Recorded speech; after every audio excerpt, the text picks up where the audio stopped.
All right, we are now in the interior 4119P, the 2004 Holiday Rambler Imperial.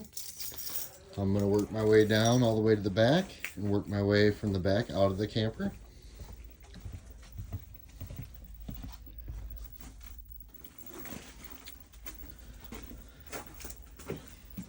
All right, so starting in the bathroom area here, you have access to a closet inside of here.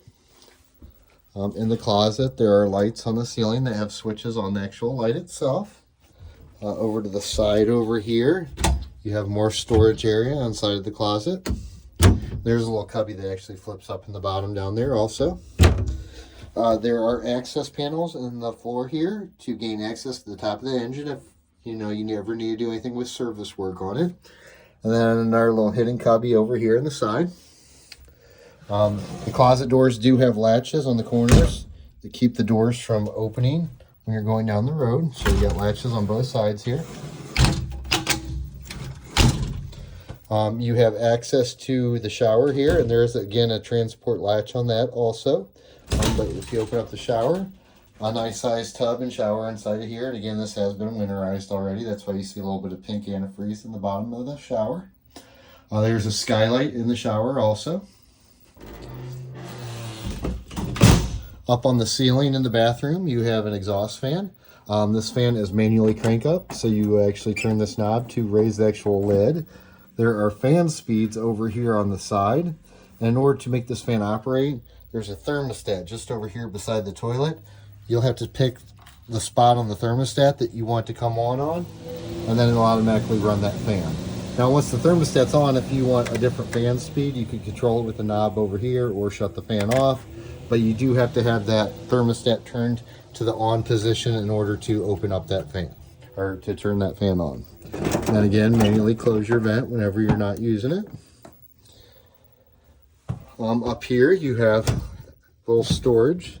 And again, there's that hole into that closet area. And directly below that, you have your washer dryer combo. Pretty nice setups on these. They work pretty well. They don't do huge amounts of laundry, but for small loads, they work well. Again, that has been winterized already also. Just below that is going to be your toilet. The toilet has a little push button on the side of it to flush the toilet. This one is kind of a force, like it injects water to flush the toilet. So once you push that button, it's going to spray pretty heavily. You'll see what I'm talking about once you operate it there. But it is kind of like a power toilet. Inside of here is just a storage area below the sink. And then below that is going to be a heat register. So anytime you have the aqua hot running, that will produce heat out of these register vents. You have a couple 110 outlets over here on the side. And then all the switches over here are labeled real well, whether it's a cosmetic light, ceiling light, or water pump switch. You will see multiple water pump switches on this camper. There is only one water pump. They just put switches so you can turn them on and off at different locations. Sink's pretty standard setup.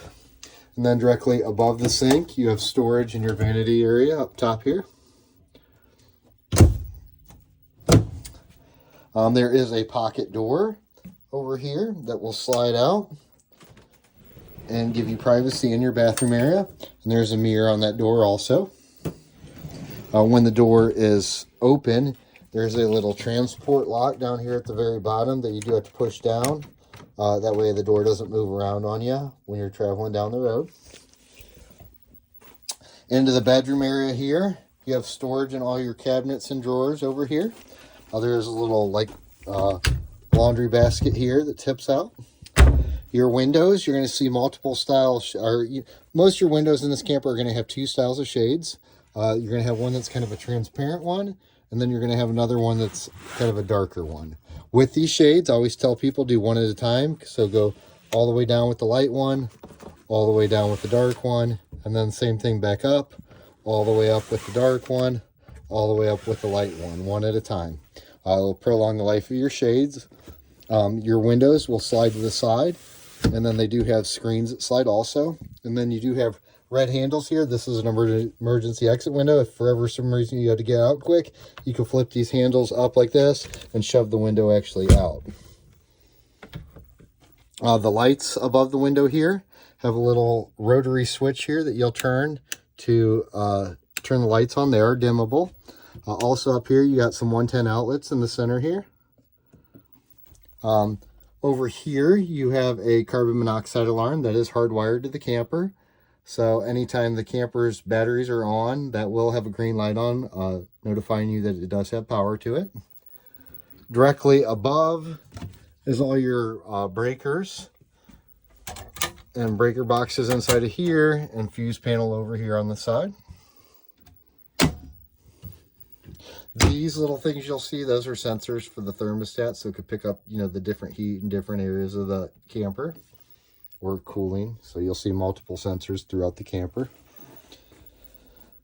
Above the bed here, you have storage in all your cabinets above the bed. There are storage drawers on each side of the bed. And there is storage actually underneath the bed. The bed will tip up, and you have storage underneath the bed, and there's a little safe underneath the bed also.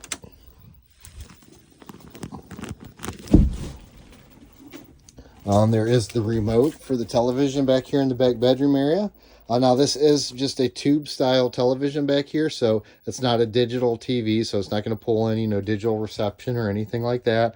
One cool kind of feature it does have on it though, and if you upgrade the TV, you should be able to tie this into the new TV also, but it's got this Aladdin system that is integrated into it, that as you can see, you can scroll around through the settings on it. You will use the control right here up, so you got your bed. If you look up on the ceiling, you could use the control here, and then with that control you could scroll through these different settings on things and be able to tell, you know, like, you know, how much water's in tanks, stuff like that. It'll tell you, you know, water capacities, propane, stuff like that, of your camper. So the Aladdin thing is kind of cool. Again, lights over here, you have switches on the actual lights, and then rotary switches for the round lights. Windows on the sides will slide up and down, and again, they have night and day shades on each of your side windows beside the bed. Moving down the hall here, you got another pocket door that operates the same way as the bathroom. There's a little lock down here on the bottom, then you could slide the door over. You have storage in your closet here, and then storage in the drawers down below. Next, it brings us up to your refrigerator. Your refrigerator here has 3 buttons on it. First one's on off. Pretty easy. Second one's mode. If you hit that, it'll switch between auto, AC, or LP as I push the button, or back to auto. When it is in auto mode, if it is plugged into electricity, it will run off electricity. If I go out there and unplug the camper, it'll automatically switch over to propane as long as the propane valve is turned on the outside of the camper and you have propane in your tank. The third button here, that just sets temperature. I like to max mine out all the way up to the top at 9, entirely up to you. Now with these doors, you can pull the handle and it'll open up the refrigerator. Inside you can see, since I've winterized it, it's making slightly pink ice cubes inside of here, but your ice maker does work inside of here. And then, you know, storage for your freezer area over here, and then nice size refrigerator set up down here in the bottom also. There is storage in the drawer directly below the refrigerator. Moving in to your next bathroom area over here. Thermostat on the wall is for the exhaust fan, just like I showed you in the other bathroom. You have storage in your closet area here, and then there is storage in the vanity area. This toilet is different than the other toilet. This one just has a little pedal on the side that flushes, not the same as the power toilet on the other side. And then storage in your under sink area inside of here. And again, sink's pretty standard operation, and also switches are labeled pretty well in here also for lights, and again another water pump switch. Moving down the hall here, you have a thermostat over here. This will control your heating and air conditioning. Zone is going to determine whether it's front or rear. Mode will cycle you through settings, whether, let's see, I don't know if you'll be able to see this or not. If I tap the button, it's kind of hard to see on the screen, but it will show you mode. If I want to run different things, I could hit the mode button and it will scroll through all the different settings. And then if I hit zone, it's going to switch the number down here to whatever the next zone is. Again, you'll scroll through and use your settings for the different things on that. But there are 3 zones, and for each of the zones, there's going to be different modes. And then you just got your temperature setting here and your fan speed there. Directly above that, there is like this exhaust vent thing on the ceiling here. That's what this thermostat controls here, is for the exhaust vent on the ceiling. Moving down a little bit farther here, you have storage in all your cabinets and drawers here in the kitchen area. I believe this one might have some, slide out shelves on it and a little extra tabletop area. Other than that, just miscellaneous storage throughout all these cabinets and drawers. You have your cooktop here. And these, you'll just remove the panels. You'll turn the igniter button and depress it. And as you do that, it will light up the burner on whichever one you want to light up. You do have to hold it down for a few seconds so it can sense the flame. But all you'll do is turn it to light either one of your burners. And again, you do have to hold it for just a few seconds till it senses the flame. But then it'll stay lit up for you.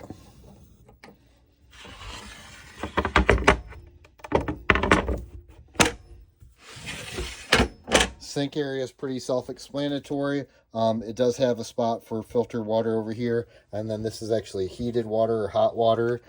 Just in this bottom cabinet inside of here, there's a plug. If you want to use the hot water option, you will have to plug this in, and then it'll be like on-demand hot water out of that, just for like, coffees and drinks and stuff, if you drink the water through the camper. Over here, just below the counter, you got switches that were, are for your different lights and stuff, and they are all labeled well. You do have another water pump switch over here. This over here is the AquaHot system switches. The first one here will run the AquaHot on diesel. Okay, so what it will do is it will actually fire up a diesel burner inside of the AquaHot system. It will, over time, heat up the water tank for your faucets, and it will heat up the lines for your furnace. So the AquaHot will run the heat inside of this camper. That is the primary source of heat in this camper. Now, when the vehicle is running too, it actually, I believe, warms the AquaHot system too, so it will keep things warm when the engine's actually running also. The center switch here is for the electric side of the AquaHot. It does take a little time once you turn it on. But as long as you have fresh water in the system and everything like that, you could turn that on, and it's going to run the AquaHot system off of electric. And then beside that, it does have a preheater setting for it also. And that's just going to be for preheating the coolant to the actual, or preheating the engine so it starts up easier. You have a couple 110 outlets over here on the side. The light over here above the sink actually has a touch button on the side. Just little tap buttons, and then it is dimmable. You could use different settings over here to dim the light just by rubbing your finger on it. You do have a propane alarm down here on the bottom that is hardwired. Again, more heat registers here, and then these little black squares here are aisle lights or floor lights. A microwave is pretty standard and self-explanatory. It does have an exhaust fan on it with 2 different speeds, and it does have a light that lights up below to light up the countertop. Storage in all your cabinets and stuff around the microwave area. Just across from the microwave or the kitchen area is your dinette area here. There's storage in all your cabinets. Again, these lights have the dimmable switches on it that you could just rotate to dim the lights. This light here has a push button switch on it. Same thing with this light over here has a little push button switch on it. Windows are all slider style. They're either going to slide to the side or slide up and down. And you are going to have the same style shades as the back bedroom area with the lighter and the darker shades on all your windows. Again, this one too has a dimmer knob on it. Another emergency exit window. As you can tell by the red handles up here. There is storage in the cabinets along the table area.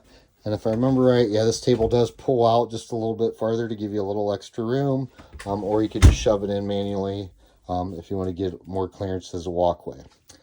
All the books and manuals that came with the camper when we got it are in the folder and over here to the left. And then we always put in a starter kit that gives you the basics to get you up and going in this camper, with a waste hose, garden hose, toilet paper, and some other things like that inside of that box. Couches do turn into pull-out beds on both of them.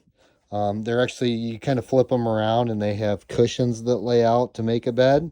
And then they do have storage drawers underneath the bottom of them. Storage in all your other cabinets above the couches on both sides. In this cabinet over here on the entry door side, you have your wireless doorbell right there. And then at this very end compartment, that is the awning switch that will run the power awning on the one side of this slide out. So you could run the power awning two ways. You could either use this switch, and what you'll do is you'll tap it. The awning will go all the way out. When it gets to the farthest out position, it'll stop. When you want to go back in, you tap it again, it comes back in. Or you could come over here to that remote I was telling you about that's attached to the side of the television right here and use that remote for the awning also. Up on your ceiling here, you got flip down things that will pop down here, and then you got replaceable replaceable filters here, or filter material inside of these. Up on the top up here, you have a brand new smoke alarm up there. And there again, another replaceable filter on this one in here in the bedroom area. So this unit does have two rooftop air conditioners. It does look like the front one may be a newer air conditioner that somebody's replaced at one time, because it does not match the same as the back. But does look like a replacement, newer, more modern air conditioner. There's little storage cubbies on the side over here and on the sides of each of these couches. Moving up to the front area. So right here you have a manual crank television antenna. You do have to crank that up once it gets to kind of a tough spot. If you go outside, you'll see the antenna will be sticking off the roof, I'd say 2-3 feet up in the air. Once it's up, you can pull this down and rotate it to fine tune, but you really shouldn't have to. Inside these cabinets, you're going to see tons of different wiring. So the previous owner, I don't know what all they had hooked up in this thing, but obviously they've had satellite and some other things. I did try to wire it up back to the basics for you for your front television off the antenna. So most of the stuff is kind of put back somewhat to normal. But again, they had a lot of extra stuff wired inside of here. Same thing when you get into like this compartment here. You have a DVD player here that will play on the front television. This is going to be your switchover box, and that is all hooked up properly.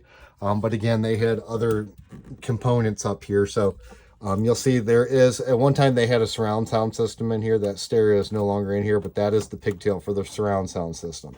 So if you ever want to put a surround sound system back in, it does have the speakers still in the camper, but the wiring pigtail is just up there in the corner. But again, like I said, I tried to clean up some of the wiring for you and get it back to normal.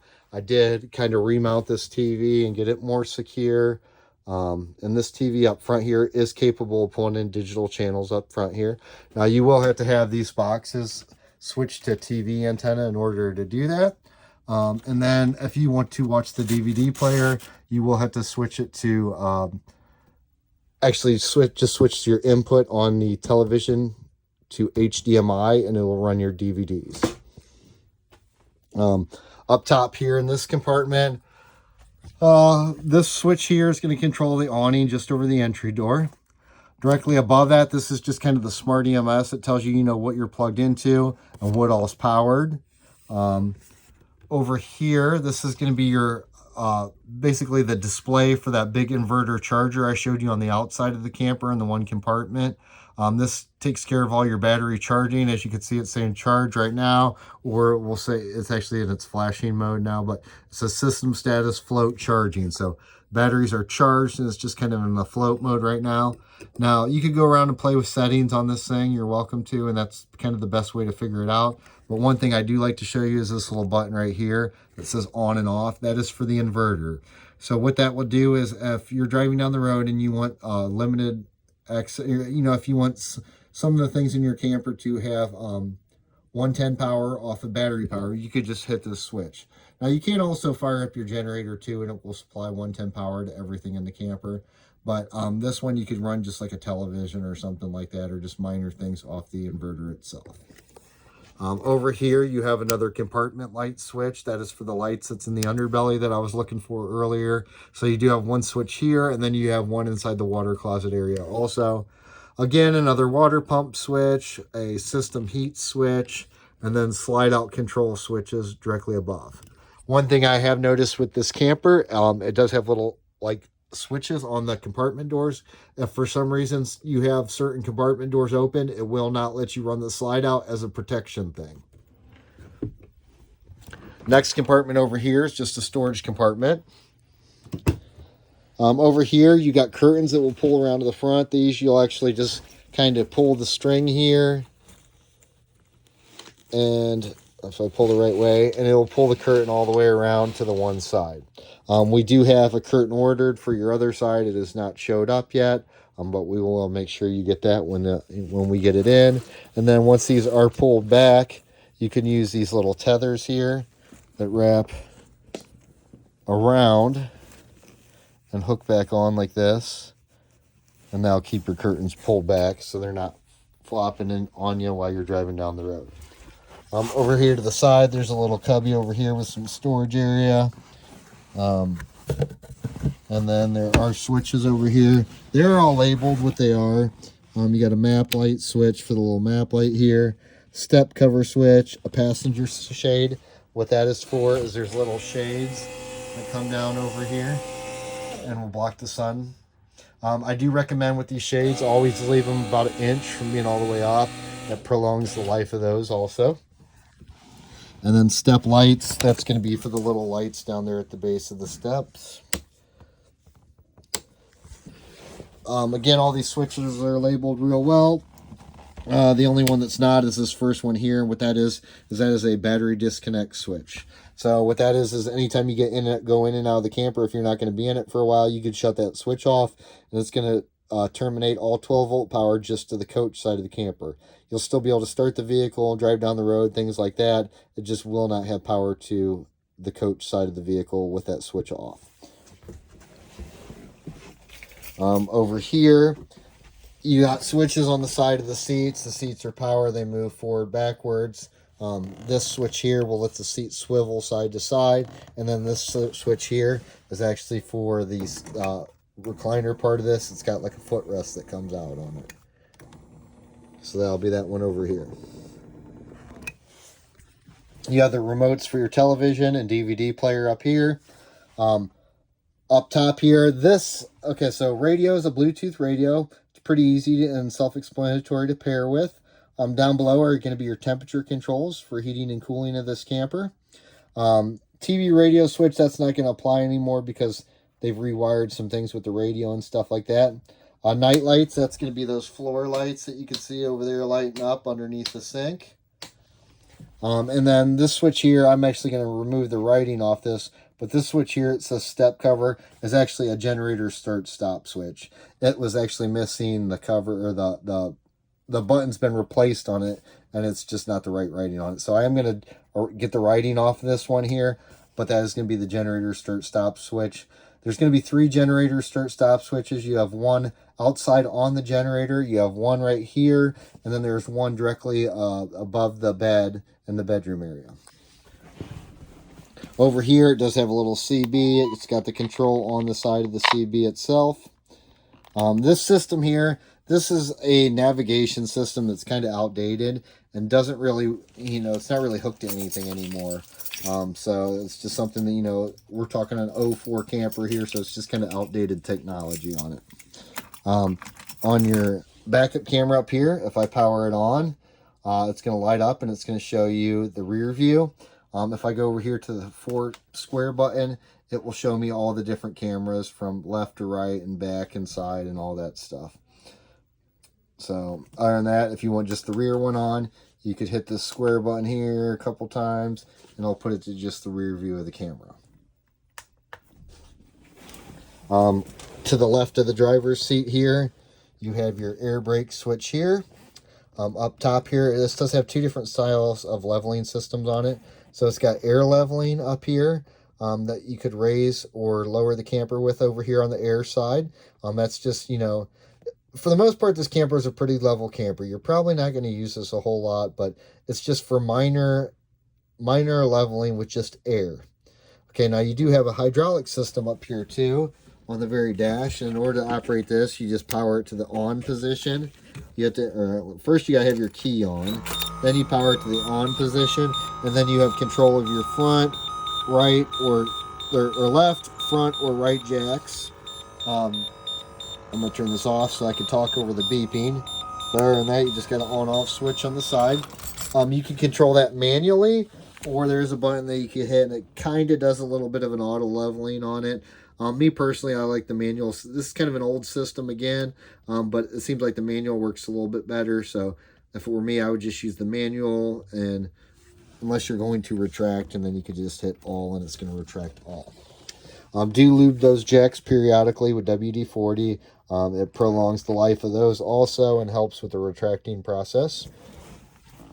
Over here, got a ton of switches. Again, they're all labeled real well. You got another generator in-out switch, step cover switch, pedal in and out switch. Again, the block heater switch. So if that block heater is plugged in and back, that'll control the block heater.